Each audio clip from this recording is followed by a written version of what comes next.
Hola, esto es Radio Sefarad y estas son las noticias comentadas como cada día por Jorge. Hola, Jorge. ¿Qué tal, Alejandro? Vamos con los titulares de hoy.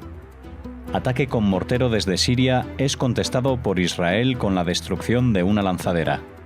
Rifirrafe diplomático entre Israel y Turquía a raíz de la respuesta contra el lanzamiento de misiles desde Gaza. El Ministerio de Exteriores egipcio niega que hayan dicho que el asesinato de niños palestinos por parte de Israel no es terrorismo. Amnistía Internacional pide a España que no venda corbetas a Arabia Saudí por temor a que sean usadas en Yemen. Tras estas noticias vendremos con Raquel y la agenda cultural. Vamos ahora con el primer titular y es que este martes un proyectil de mortero lanzado desde Siria explotó en una zona abierta del lado israelí junto a la valla fronteriza. Aunque se estima que la caída del mortero fue resultado de un desborde de los combates en la guerra civil siria antes que un ataque deliberado contra Israel, el ejército de este país ha lanzado un ataque aéreo limitado a un solo aparato que destruyó una lanzadera de proyectiles de morteros del ejército sirio, ya que considera que el régimen sirio es responsable de cualquier acción originada dentro de sus fronteras y no tolerará ningún intento de socavar la soberanía de Israel ni la seguridad de sus ciudadanos. Recordemos que días atrás un cohete disparado por terroristas palestinos desde la Franja de Gaza explotó en la ciudad de Sderot sin provocar daños ni heridos y en respuesta el ejército israelí lanzó decenas de ataques combinados de la aviación y la artillería contra decenas de blancos de Hamás.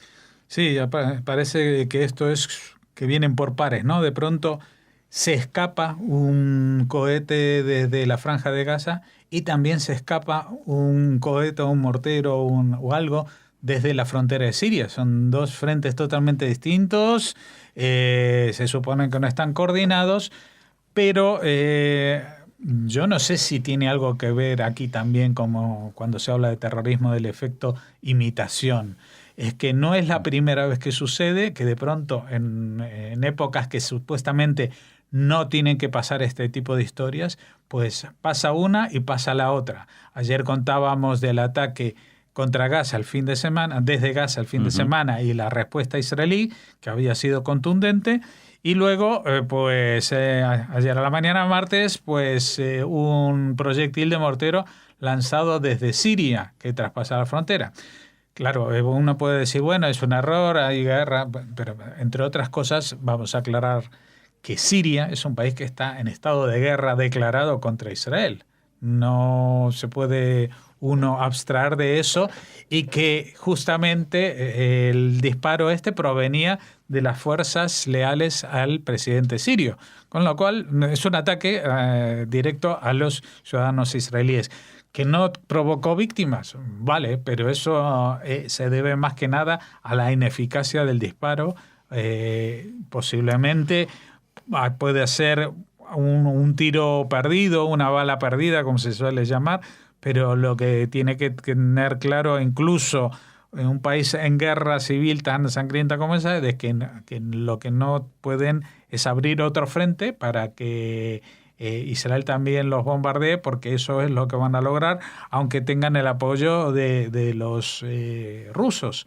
Y aquí está claro, Alejandro, que a pesar de que el que domina el espacio aéreo sirio es Rusia, pues Rusia no se ha entrometido con este ataque de respuesta, que ha sido muy limitado. Es muy poco habitual que un ataque aéreo lo produzca un solo avión. Pues generalmente van acompañados, aunque solamente dispare uno, pero esto ha sido, me imagino yo, adelantándome a posibles noticias dentro de 2 o 3 semanas, con el permiso de los rusos, es decir, miren ustedes, hemos recibido un disparo de un mortero y vamos a hacer una operación de castigo muy focalizada en la propia lanzadera de la cual salió este proyectil. Y así ha sido. Pues seguiremos atentos a este disparo, esta bala perdida. En consecuencia, al final de la noticia anterior, el gobierno turco difundió a través de su cancillería una nota en la que condenó enérgicamente el ataque de numerosos puntos en Gaza, a lo que el gobierno israelí ha respondido que Turquía debería pensárselo 2 veces antes de criticar las acciones militares de otros. La normalización de nuestras relaciones con Turquía, señaló un responsable de Exteriores de Israel, no significa que permaneceremos en silencio tras una condena sin fundamento. Por su parte, los turcos señalaban: en la normalización de nuestras relaciones con Israel no se incluye un acuerdo para quedarnos en silencio ante los ataques dirigidos contra el pueblo palestino. Las críticas se producen 2 días después de que el Parlamento turco ratificara el acuerdo de reconciliación alcanzado entre Turquía e Israel a finales de junio para poner fin a 6 años de crisis diplomática tras el asalto israelí contra el buque Mavi Marmara en 2010, en el que murieron 10 activistas turcos. Jorge. Sí, bueno, esto la gente me imagino que ya se lo esperaba, por lo menos los israelíes, que saben que Erdogan no es que de pronto ahora, porque hayan ratificado en el Parlamento el recuperar las relaciones diplomáticas, ahora sea amigo de Israel y un sionista convencido. Muy lejos de ello, pues ellos siguen desde su punto de vista criticando a Israel, y es más, es esa postura poco amigable con Israel, aunque manteniendo relaciones diplomáticas, la que le hace valedero como mediador con Hamás, que es el papel que Turquía pretende tener en esa zona. Así que esto es un rifirrafe, pero diplomático, que no pasa de allí. O sea, los turcos dijeron que ellos condenan enérgicamente, que esto no puede ser, que Israel se pasa a 3 pueblos.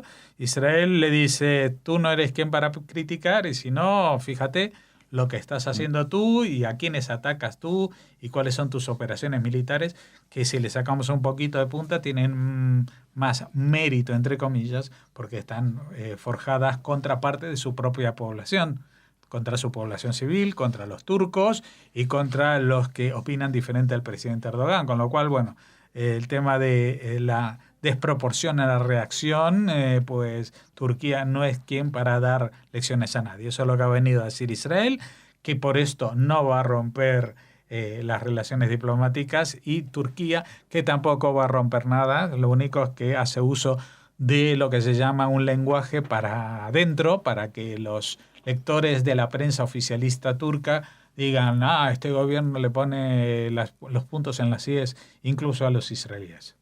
Vamos ahora con el portavoz del Ministerio Egipcio de Exteriores, que condenó lo que describió como intentos de los medios de comunicación de tergiversar las palabras de su canciller egipcio, según los cuales la muerte de niños palestinos no constituye terrorismo. Todo surge cuando el ministro egipcio estaba dialogando con estudiantes secundarios en la sede de la Cancillería egipcia en El Cairo, y uno de ellos le preguntó por qué el gobierno egipcio no define las acciones israelíes y estadounidenses en el Oriente Medio como terrorismo, a lo que éste respondió que no hay nada que sugiera que existe alguna relación entre Israel y las organizaciones terroristas, ya que la comunidad internacional todavía no ha llegado a un consenso sobre lo que constituye el terrorismo. Para que una acción específica que sea considerada terrorismo, tiene que haber un consenso en la comunidad internacional, ya que no existe una definición jurídica exacta sobre el tema. El diario Al-Arabi Al-Jadida, editado en Londres, había aparecido con el titular Shama Shoukry: el asesinato de niños palestinos por parte de Israel no es terrorismo. Sí, Shama Shoukry es el ministro de Relaciones Exteriores, y aparecía una cita que no era real y que estaba totalmente descontextualizada, porque él lo que decía, porque estaba en una reunión con chicos adolescentes, y le preguntan por qué Egipto no dice que Israel es terrorista. Les dice: bueno, porque según las definiciones internacionales, Israel no es terrorista, porque para calificar a un Estado de terrorista se tienen que dar, aparte de algunas condiciones que no están muy bien definidas, pues tiene que darse una especie de quórum internacional, o sea que muchos países definan la acción de ese país como una acción terrorista para que sea calificado como tal. Cosa que no sucede ni siquiera con regímenes como el de los ayatolás en Irán, y prácticamente no conozco muchos países que hayan sido definidos, el Estado mismo, como terrorista. Otra cosa es que digan que el gobierno de determinado país financia, auspicia, incentiva y soporta a grupos terroristas. Y en el caso que estamos hablando, pues lo que dijo el ministro de Exteriores egipcio, y con toda la razón del mundo, dice que no hay nada que sugiera que existe alguna relación entre Israel y organizaciones terroristas. O sea, Israel no está financiando ni a Daesh, ni al Frente al-Nusra, ni a todos los grupos extremistas yihadistas de la zona, ni a grupos terroristas de otra índole que hubiera en esa zona o en otra zona del mundo, con lo cual pues no correspondía, pero ya los medios egipcios, basándonos en este medio sensacionalista árabe en Londres, ojo al dato, esto ha surgido todo del Reino Unido, donde la reacción de no condena perpetua a Israel como un Estado terrorista, pues es visto como un pecado capital. Y esto lo citan los periodistas egipcios, pero después de que esto sale en iba a decir en Europa, pero ya Londres se ha desmarcado, pero en una isla muy cerca de Europa, que se llama el Reino Unido, pues en el Reino Unido, pues los que controlan los medios de comunicación en árabe, los periodistas, pues hacen este tipo de manipulaciones de incitación a la violencia y de descrédito de Israel, con lo cual yo le diría a los ingleses que aparte de los miles de problemas que le ha provocado al votar el Brexit, pues tienen uno más, que es el cáncer del terrorismo yihadista que está creciendo en su interior y que antes podía tener algún viso de ser sofocado, pero que ahora está muy, muy desatado y muy campando a sus anchas, incluso atreviéndose a decir cosas que ni en los propios países árabes dicen. Pues finalizamos ya con la Organización de Defensa de los Derechos Humanos, Amnistía Internacional, que pidió al gobierno español que no autorice la exportación de 5 corbetas a Arabia Saudí porque cree que hay un riesgo de que puedan emplearse en acciones que violan el derecho internacional. En el último informe sobre España se menciona que en la primera mitad de 2015 se exportaron armas a Yemen, Colombia, Egipto, Irak, Israel y Pakistán. Amnistía Internacional sostiene que las armas que adquiere Arabia Saudí pueden estar siendo utilizadas en la guerra en Yemen, en la que participa al frente de una coalición militar árabe. Ya, lo que pasa es que Amnistía Internacional no puede hacer estos pedidos diciendo que estas armas pueden estar siendo utilizadas. Lo que tiene que es demostrar que están siendo utilizadas. Y segundo, que se está hablando de 5 corbetas que todavía no han llegado a Arabia Saudita, que son un pedido, que dan trabajo a mucha gente en los astilleros españoles. Pero aparte de todo esto, vamos a ver, hay que replantearse todo el tema de lo que es la fabricación de armas. Las armas en el mundo se fabrican o a través de empresas estatales y los venden los gobiernos, como es el caso de España, o a agencias o fábricas semiestatales, pero que las grandes, los grandes pedidos internacionales los gestionan los propios gobernantes, o a través del mercado negro, porque esto es la venta de armas es un mercado muy lucrativo, especialmente porque no hay que esperar que los parlamentos de ningún país aprueben que si te van a vender o no a las armas. Entonces, está el tema económico, pero lo principal es que si uno tiene una industria armamentística, ¿a quién se la vas a vender? ¿A los vegetarianos?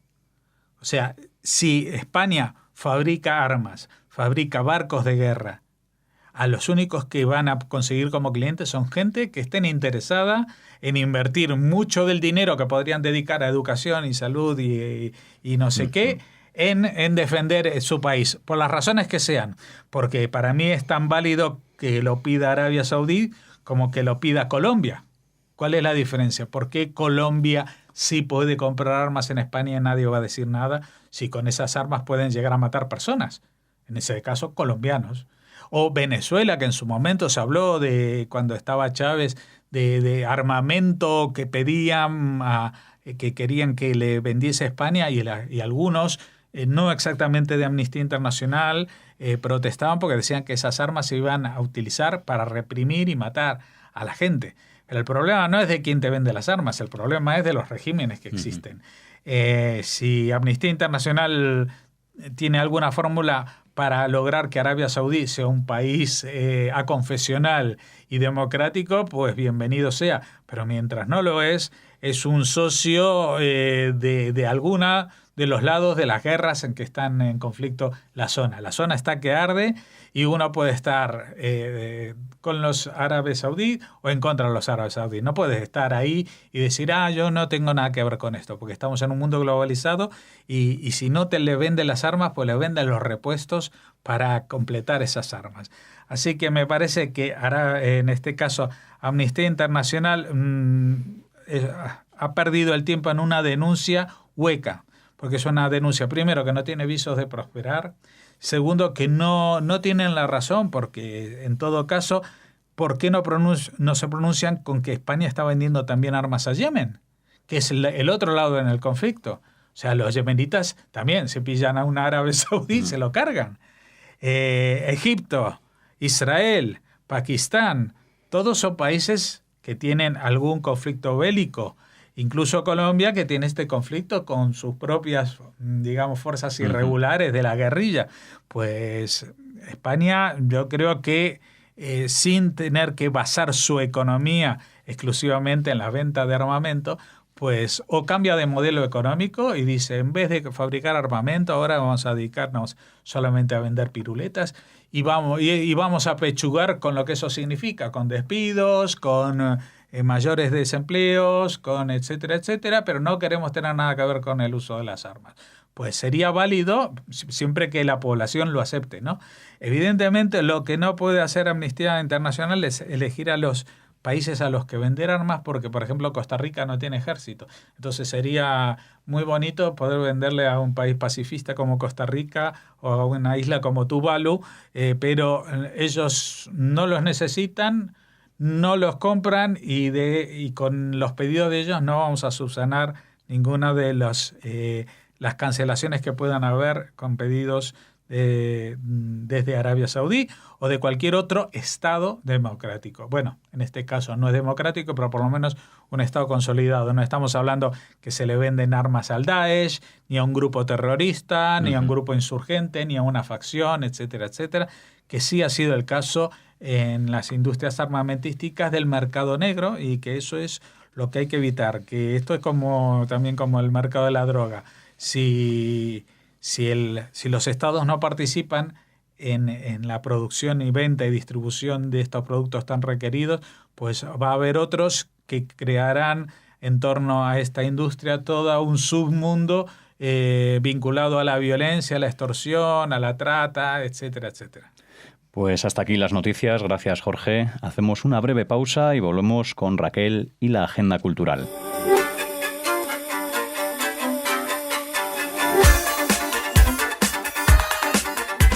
Hola, volvemos con la agenda cultural y con Raquel. Hola, ¿qué tal, Raquel? Hola, Alex, muy bien. Cuéntanos, ¿qué nos traes hoy? Pues empezamos con un bombazo informativo que seguro que muchos de nuestros oyentes ya conocen, y es ese anuncio que nos llega desde la propia Alemania de que Magda Goebbels era judía. Bueno, era judía bajo los parámetros nazis.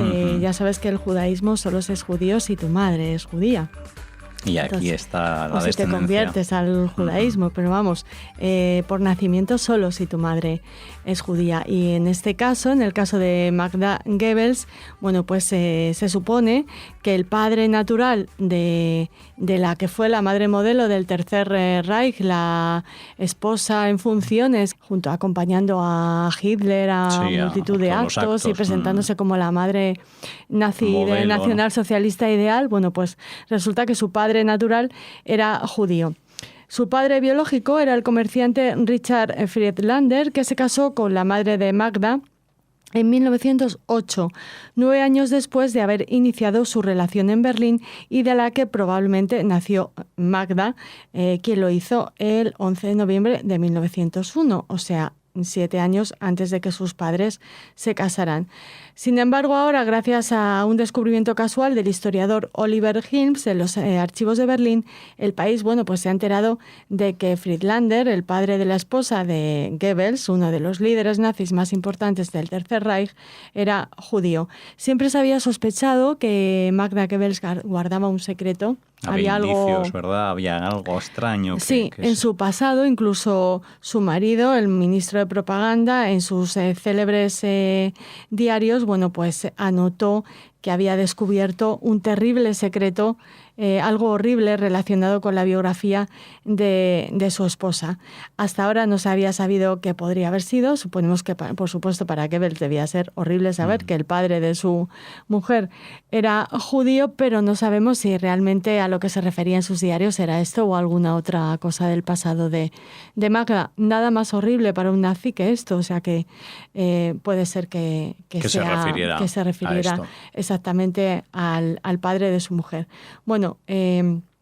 Este comerciante judío Richard Friedlander fue arrestado en Bruselas y enviado al campo de concentración de Buchenwald, donde murió en 1938. Su hija no parece haber hecho nada por salvar su vida. Se confirma este hallazgo en un documento que ha publicado ya la prensa alemana y que está despertando todo tipo de comentarios. Desde luego, sin duda, es un bombazo informativo, ¿no? Y más en la sociedad alemana. Hace muy poco repusieron en televisión española El hundimiento, en el que aparece esta escena inolvidable por lo impactante, no porque sea maravillosa, que es la de el asesinato por parte de Magda de sus 6 hijos con cianuro. Sí, que envenenó, cuando estaban en el búnker antes de suicidarse, sí. Así que no nos alegra saber que hay una parte de Magda Goebbels judía, pero se lo teníamos que contar. Muy bien, pues gracias Raquel por esta noticia. ¿Qué más nos traes? Pues ahora nos situamos en España, en la localidad segoviana de Cuéllar. Ajá. Porque este pueblo segoviano tiene la intención, y más que la intención, de incorporarse a la red de juderías de España. Recientemente ha recibido la visita de Manuel Lara, que es teniente de alcalde del ayuntamiento de la localidad cordobesa de Lucena, que actualmente es miembro de la mesa presidencial de la red de juderías. Y los esfuerzos de Cuéllar se están plasmando más allá de las intenciones. Y, por ejemplo, el alcalde ha recordado que se han llevado a cabo ya desde 2005 varias actuaciones en el área de la judería cuellarana, que es el patronímico, como los arreglos integrales de las calles Magdalena, San Esteban, que era la antigua Nusa en pleno barrio judío, y buena parte de la calle Judería, donde se renovaron redes de saneamiento y se instaló el adoquinado tradicional. También se ha señalado lo que es el barrio judío y esperan poder incorporarse cuanto antes a la red de juderías que ha tenido varias bajas recientemente, pero que tiene también muchas peticiones de incorporación. Así que para por entrar. ahora Cuéllar se tiene que confirmar con ser invitada a la Jornada Europea de la Cultura Judía en Lucerna el próximo año, 2017. Y este año ya saben que hemos empezado a hablarles de esta Jornada Europea de la Cultura Judía, sí, situándonos en Toledo. Eso es, aquí cerquita. Ayer les hablábamos de las actividades que se van a desarrollar en la capital de Sefarad el mismo día de la Jornada Europea de la Cultura Judía, que es el 4 de septiembre de este año 2016. Pero solo el preámbulo de la jornada de la Semana Sefardí que se va a celebrar en la ciudad. Vamos a destacar algunos de los eventos porque todos los días hasta el domingo 11 hay actividades. Pues sí, ya les hablamos cositas, porfa. ¿Te acuerdas del tren turístico del que hablábamos ayer? Sí. Que no es un tren de la Bruja. Es un tren turístico por la antigua Toledo, sí, y donde les entregan a los que se montan en él, hablamos de ese mazapán con forma que se llama Estrella de Sefarad. ¿Qué más cosas? Hay una visita con degustación que se llama El Legado de la Palabra el lunes 5. Un intercambio cultural Toledo-Cáceres el sábado 10. El taller de caligrafía en hebreo también se vivirá varios días. ¿Te acuerdas que hablábamos ayer de él? Davar, el hecho y la palabra en una palabra. Habrá un concierto de música sefardí a cargo de Eboe, también el sábado 10. Y luego destacar, por ejemplo, la conferencia Palabras divinas y no tan divinas, el diálogo entre el lenguaje literario en hebreo, romance y árabe en Toledo medieval, muy interesante, que tendrá lugar en la Real Fundación de Toledo el martes 6, y ese mismo día hay un vuelo en tirolina sobre el Tajo para los más valientes. Aventureros para los que quieran disfrutar los un poco más intrépidos. Así que hay actividades para todos los gustos, nunca mejor dicho, porque hay un especial interés en lo gastronómico. Por ejemplo, con la visita guiada del jueves, día 8, el lenguaje del patrimonio sefardí toledano, que incluye una visita a las 2 sinagogas y otros espacios de la judería, y donde se degustará un queso kasher con un vino. Pues mira, muy interesante. Y con esta deliciosa propuesta seguimos trabajando. Ustedes disfruten, si pueden aprovechar para comer un poquito de queso o cualquier otra cosa, y volvemos mañana con Raquel, con la agenda cultural aquí en Radio Sefarad. Hasta mañana. Hasta mañana.